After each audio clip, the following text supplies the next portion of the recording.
जुलाई को यौम मादरे मिल्लत के नाम से मंसूब करने के हवाले से करारदाद पंजाब असम्बली में जमा।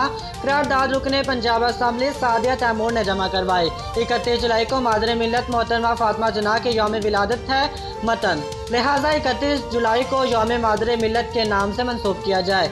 मोहतरमा फातिमा जना के मुल्क के लिए गिरा कदर खिदमात हैं। वो बानी पाकिस्तान कायद आज़म मोहम्मद अली जना के साथ क़याम पाकिस्तान की जद्दोजहद में बराबर की शरीक रही हैं। इसलिए हर साल 31 जुलाई को यौम मादरे मिल्लत को सरकारी सतह पर मनाया जाए। इस दिन खुसूसी तौर पर तकरीबात का एहतमाम किया जाए। मतन।